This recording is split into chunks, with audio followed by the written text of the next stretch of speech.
Você indicaria um roteiro até o fechamento?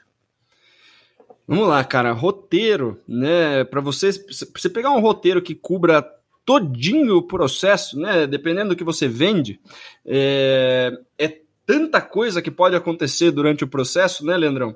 Exato.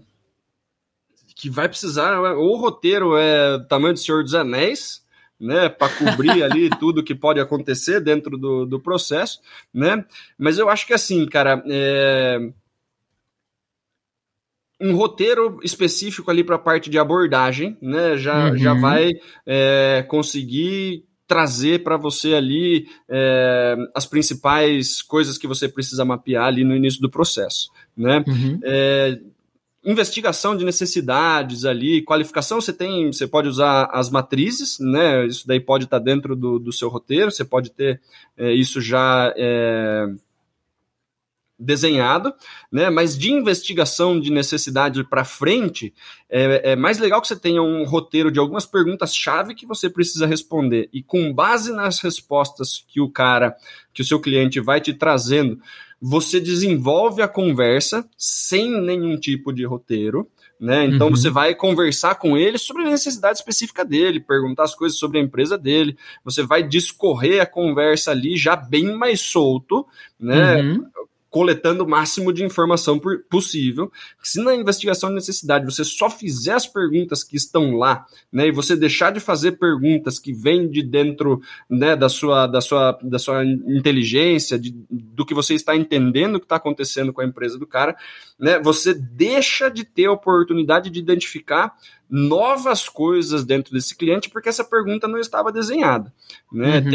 Tem reuniões de levantamento de necessidade que levam a gente para lugares completamente novos dentro do processo, né? Cada cliente, dependendo do que você vende, né, podem ter necessidades muito específicas, né? E conforme ele vai contando ali a necessidade, pode surgir uma oportunidade de você investigar coisas que antes não estavam no roteiro, né? Então, acho que precisa ter algumas coisas ali em investigação de necessidade que sim, você precisa ter roteirizado para você perguntar, mas se você estiver preso só naquilo, você pode deixar de descobrir muitas novas oportunidades de negócio por querer seguir um roteiro numa coisa que diz muito mais sobre a empresa que você está atendendo do que sobre o seu processo.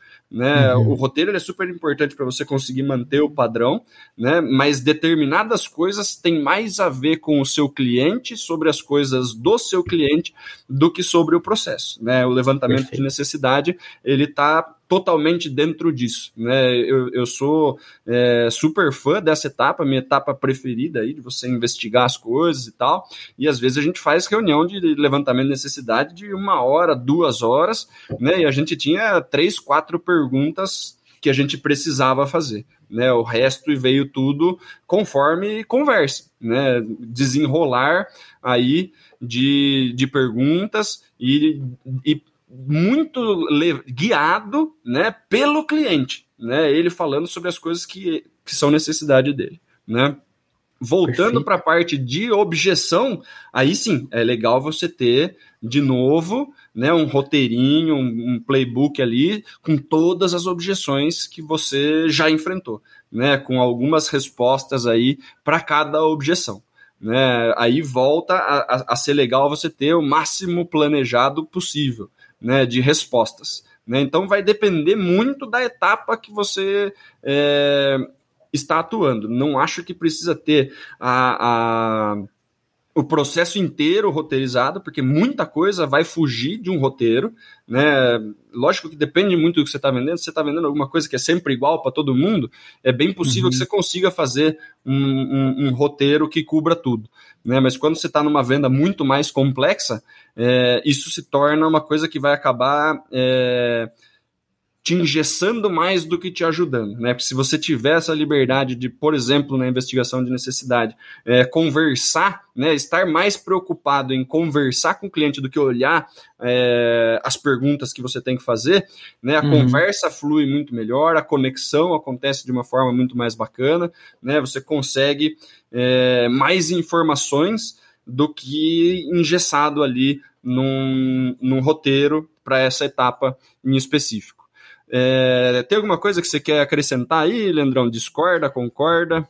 Na verdade, eu quero reforçar pro Richard, cara. Ó, presta atenção, Richard. Não existe um roteiro até o fechamento. O que existe é o teu processo comercial.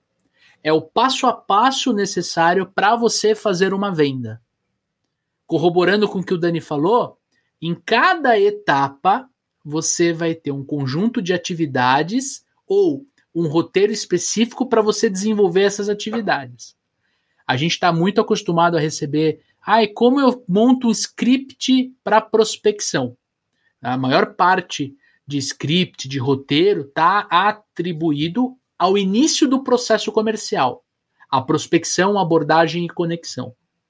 Então é muito comum você trabalhar com roteiro. Eu não recomendo trabalhar com script, porque script deixa muito robótico, muito artificial. Você tem que ser natural. Então você tem que desenhar um roteiro para fazer uma abordagem pautada em pergunta, e essas perguntas têm que ser sustentadas pelas dores e problemas do cliente que você atende, que você ajuda a resolver. Tá? E aí cada etapa, como o Dani muito bem disse, vai ter ali um conjunto de atividades que você pode encarar como um roteiro ou não. No caso, por exemplo, do levantamento de necessidades, você tem os frameworks mais famosos. O Spin Selling, para você fazer levantamento de necessidades e vendas complexas. Você tem o GPCT, que você consegue fazer levantamento de necessidades muito olhando para como o cliente se beneficia com aquele produto, teu tomador de decisão. E o mais famoso de todos, que é o Bunch, que é muito utilizado em vendas simples e vendas complexas também. Que é você enxergar se a pessoa tem o orçamento, se ela toma a decisão, quais são as principais necessidades que vai fazer com que ela compre e qual é o tempo que ela precisa, se é uma coisa urgente ou não. Percebe que isso não é um roteiro?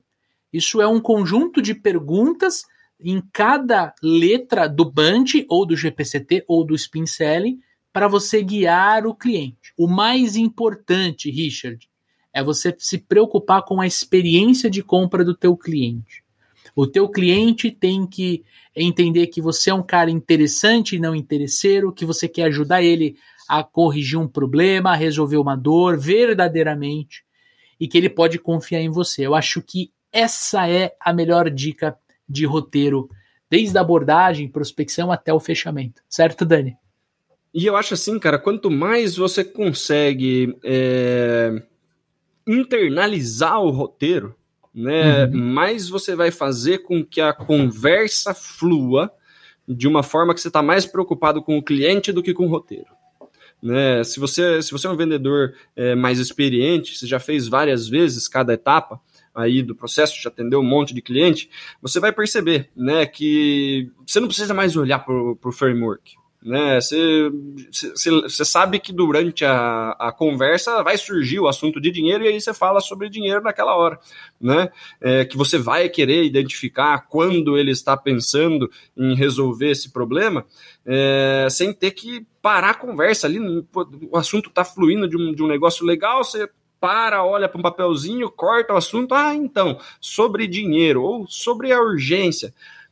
E a conversa não flui, né? Parece um interrogatório, parece um negócio travado, parece que você está entrevistando o cara, e a conexão com essa pessoa se torna uma coisa secundária.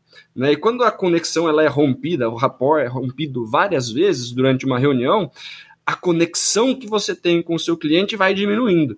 Né? Então eu prefiro que você construa uma conexão bacana, não olhe no papel e depois tenha que ligar de novo para esse cara para perguntar mais alguma coisa, né? Do que você se preocupar em seguir super direitinho o roteiro e esse cara ficar incomodado porque ele não está conseguindo bater um papo legal e conhecer uma pessoa que ele está pensando em colocar um problema na mão para que seja resolvido.